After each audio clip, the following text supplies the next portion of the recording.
पोशाख the क्लथिंग hub मुंढा Selu आपल्या मनपसंत खरेदीसाठी पोशाख मुंढा सेलू सेलू तालुक्यातील वाळूर रस्त्यावर सेलू येथील जलशुद्धीकरण केंद्राजवळ एका भरधाव टिप्परने दुचाकीला पाठीमागून धडक दिल्यामुळे झालेल्या अपघातात दुचाकीवरील 2 जणांपैकी एक जण ठार तर एक जण जखमी झाला आहे. दुचाकीला समोरून धडक लागल्यानंतर टिप्परच्या मागील टायर खाली सापडून कमरेच्या वर आणि मानेच्या खालून टायर गेल्याने या भागातील मैताचे रक्त आणि मांस रस्त्यावर पडले.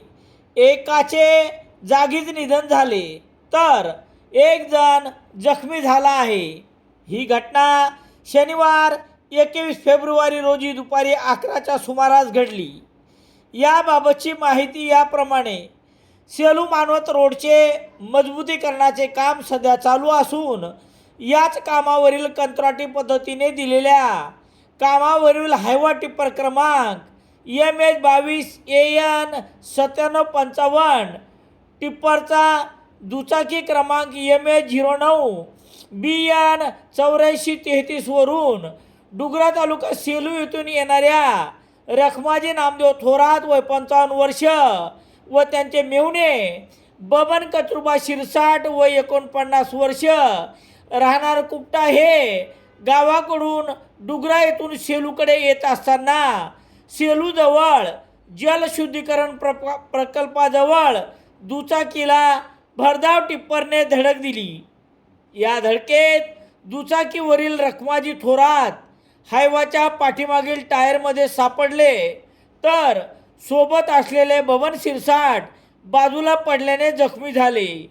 या अपघातात रखमाजी थोरात यांच्या कमर आणि मानेवरून भरधाव टिप्परचे टायर गेल्याने रक्त आणि मांस रस्त्यावर पडले होते. ही घटना शनिवार 21 फेब्रुवारी रोजी सकाळी 11 वाजता वाळूर रस्त्यावरील जलशुद्धीकरण केंद्राजवळ घडली.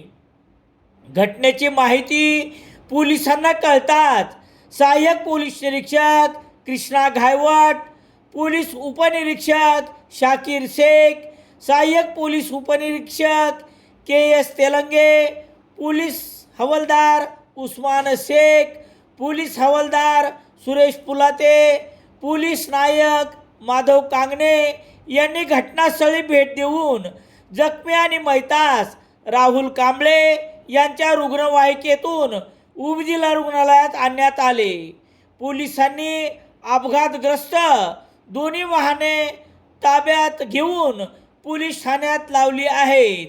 बबन कचरुबा शिरसाट यांनी दिलेल्या फिर्यादीवरून गुन्हा रजिस्टर नंबर 92/2026 कलम 281 106/1 125 324/4 भारतीय न्याय संहिता अन्वये सहकलम 134 मोका हायवा टिप्परचा चालक याच्यावर गुन्हा दाखल करण्यात आला आहे.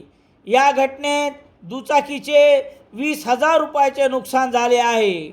पोलीस निरीक्षक दीपक बोरसे यांच्या मार्गदर्शनाखाली पोलीस उपनिरीक्षक शाकीर शेख पुढील तपास करत आहेत. दरम्यान पत्नीसह जवळचे नातेवाईक सायंकाळी 8 वाजेपर्यंत ही पुणे येथून न पोहोचल्यामुळे मैताच्या पार्थिवावर शवविच्छेदन होऊ शकले नाही असे उपजिल्हा रुग्णालयातून सांगण्यात आले. मयत रखमाजी थोरात यांच्या पश्चात 105 वर्षाचे वडील, 2 पत्नी, 2 मुली, 3 मुलं असा परिवार आहे. या संपूर्ण घटनेमुळे डुगरासह कुपटा येथे हळहळ व्यक्त करण्यात येत आहे.